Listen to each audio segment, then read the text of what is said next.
Hey there, YouTube friends, maskedbandit here. Thanks so much for hanging out with me today. I always do appreciate it. And I just finished watching the Planko 2 deep dive, and I know so many people are going to tell you everything about it, but I'm going to real quickly go through and tell you the top 10 things that I found in the video.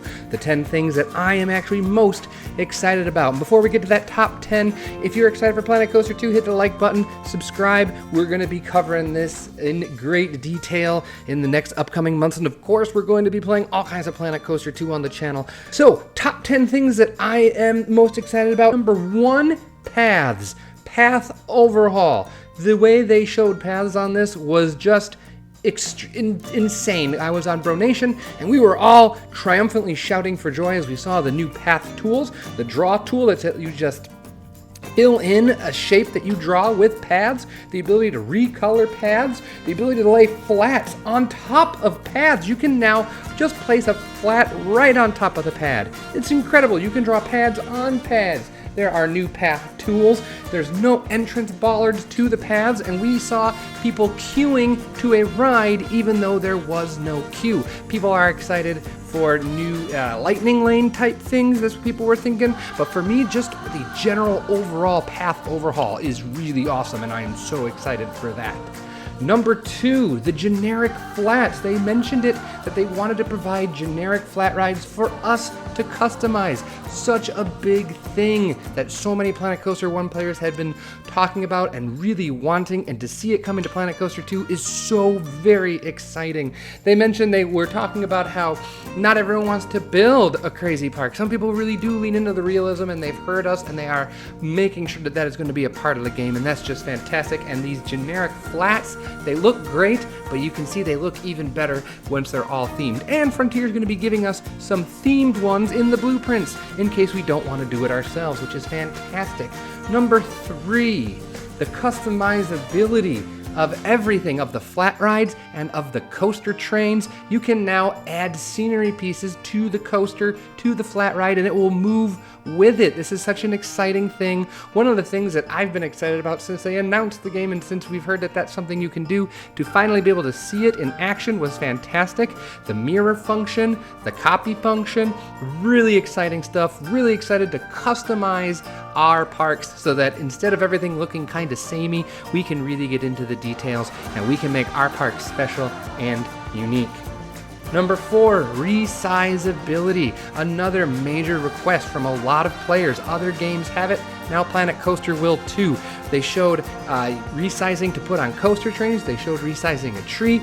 Just any sort of resizing is great. Number 5, improved lighting and details. Kind of a given, a new game, but they made a point to say this is not a port of an old game. It is built from the ground up. Yes, it uses the Cobra engine, but lots of new systems, lots of new items, lots of new details, and it really showed in the playthrough. It was great to see. We were getting all giggly with the shiny surfaces of some things and just how crisp was looking. The foliage, the leaves on the trees looked good. The lighting was just chef's kiss. The graphical upgrades are going to be such an important part, and I am so excited for that.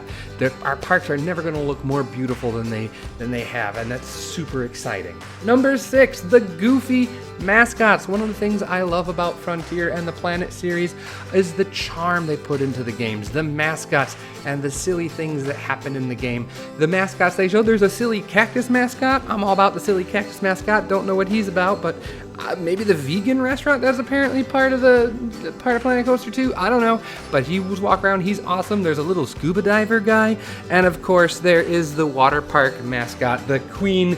I know she's not called Queen Coaster. What is she called? Remind me in the comments. What is she called? I can't remember what her name is, but she's awesome too.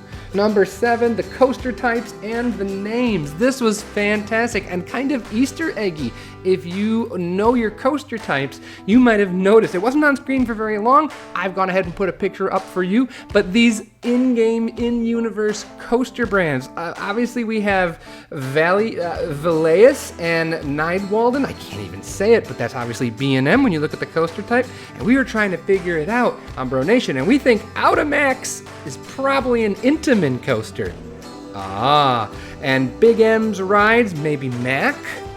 or Mock. So that's what we're thinking. What do you think the others are? What do you think Kingdom Isle's going to be? What do you think Murphy and Son might be? I think it's really fun that they've gone this way. Again, adding to the whimsy, but also not just the names of the coasters, the details. They really gave us a good look at one of the coaster cars. They showed us a little bit of a POV, nothing major, but the details, the wheel rigging, it all looked really good.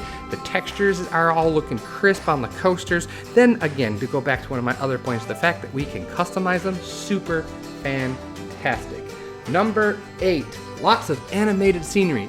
I just loved all the movement aside from the rides and the peeps. One of the things that I love is that the kinetic energy that a theme park brings, and to see lots of flags and balloons and things that spin. I thought that was fantastic, and I can't wait to get my hands on those to create some really exciting and unique builds with them.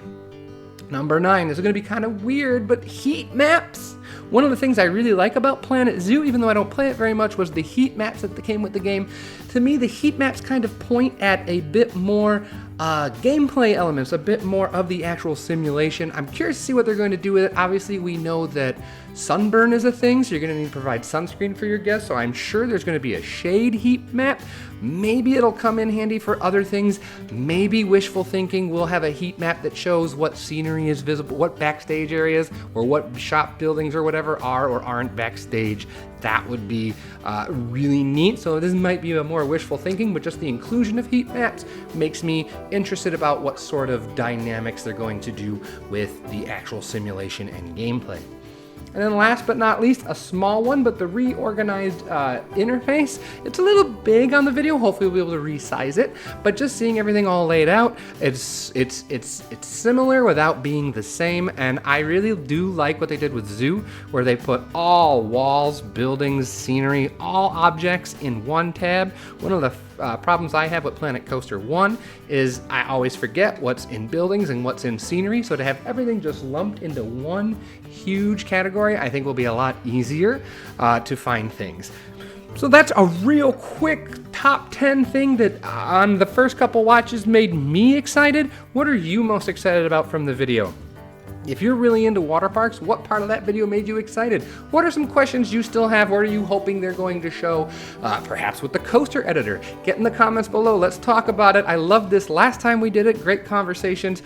Get in there. Tell me what you all think, and I'll be back again another time with more Planet Coaster 2 content. Take care, everyone. Talk to you later, and I'll see you later. All right, everyone. Bye-bye.